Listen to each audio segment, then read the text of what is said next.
Hello viewers, and welcome to this session on preparing a risk assessment document. So today we are going to learn how to prepare a good risk assessment document for your business, for your organization.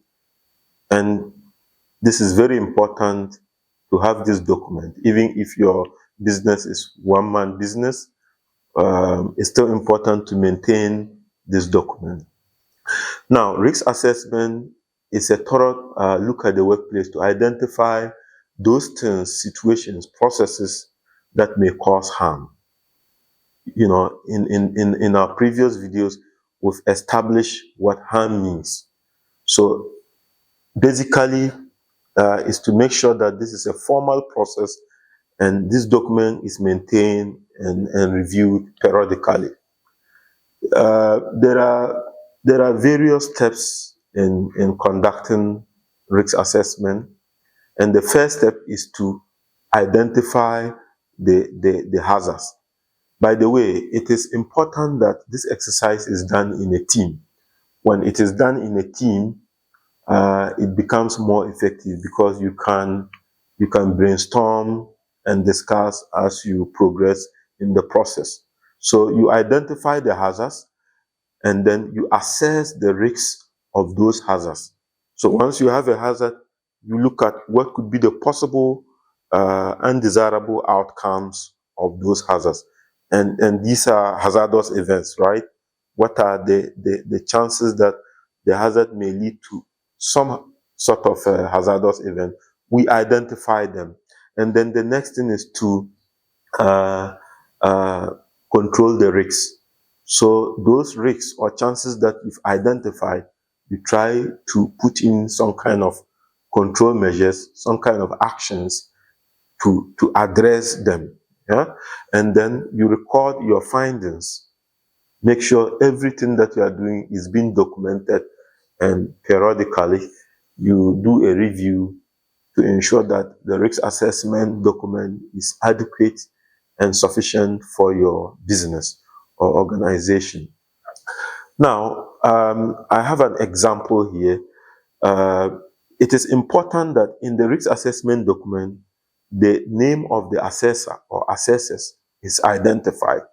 You know, usually you can put this on the upper part of the document. The date of the assessment is also identified, the time of the assessment, and the work area. Okay, so you may be doing risk assessment in a workshop or in a production area. So make sure the area is also identified. Then the tax being assessed. So it could be the workshop operations. It could be something specifically on a lathe operation. It could be something related to welding. It could be something related to cutting operation or, you know, heating operation. I also recommend that as a document management process, that your document has a number, a unique identifiable number. You can establish your own numbering system, but what is important here is that this document has a unique number which will be different from other numbers within the document numbers within the organization.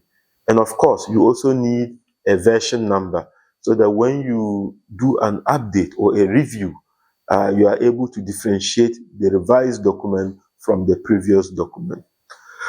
Now, there is a template I borrowed from Institute of Occupational Safety and Health, which is a very good template I recommend for you to use for your risk assessment.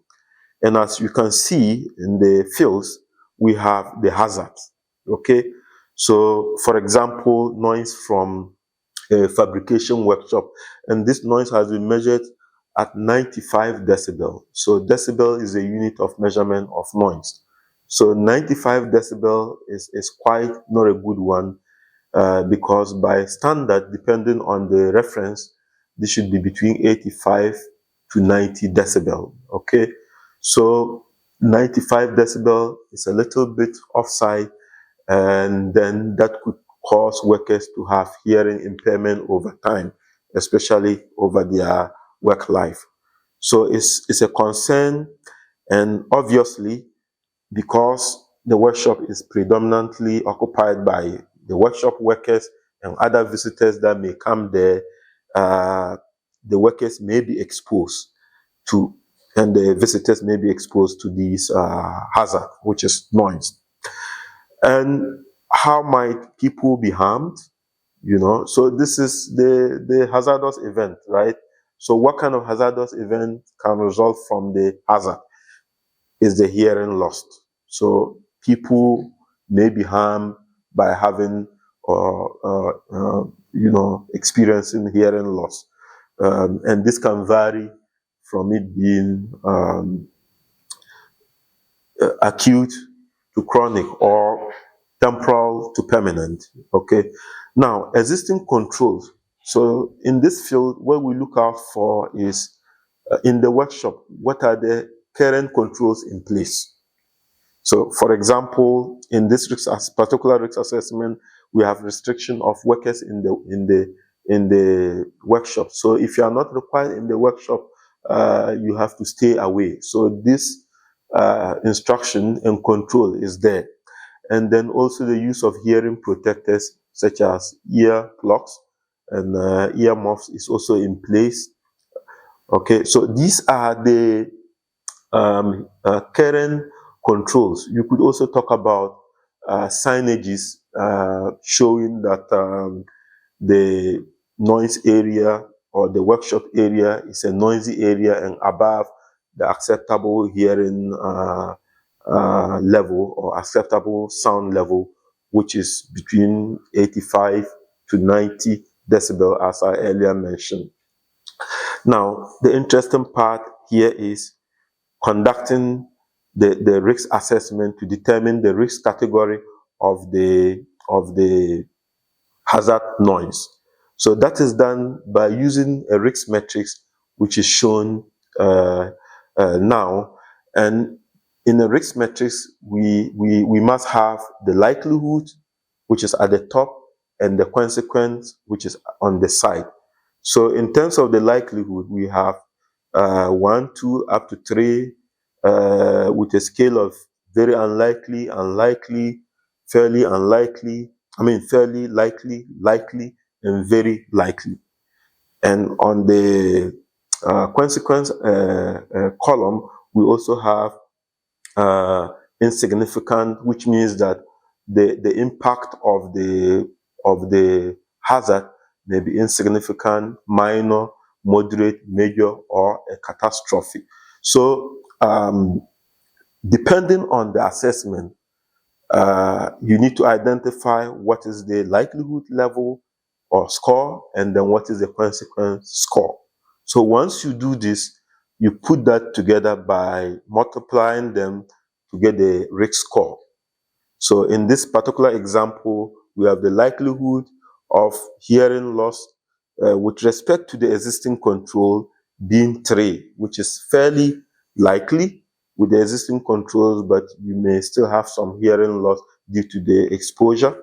And then the consequence of that we also identified as 2, which is minor, and the product of that is 6.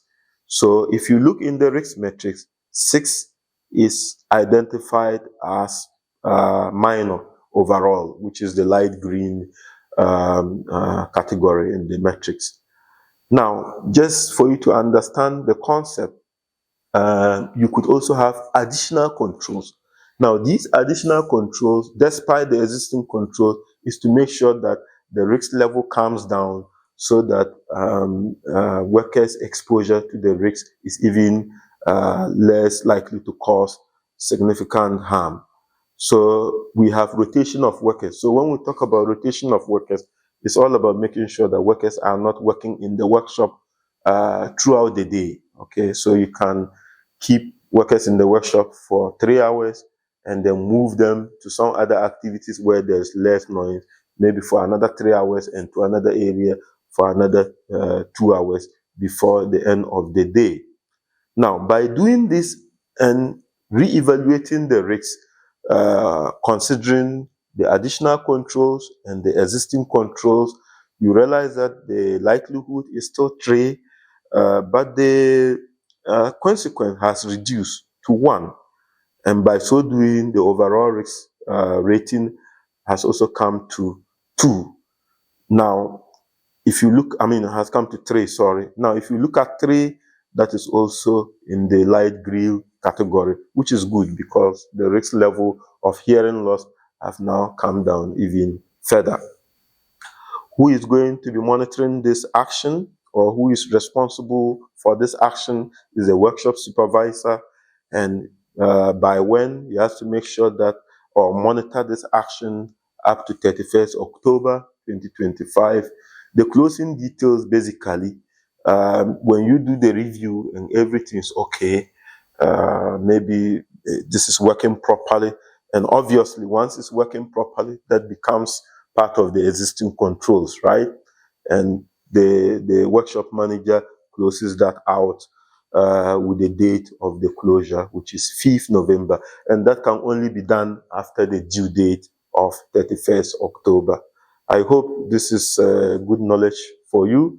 And what is the objective of this? Make sure that in your business, in your organization, you have a risk assessment, and this is a good working document.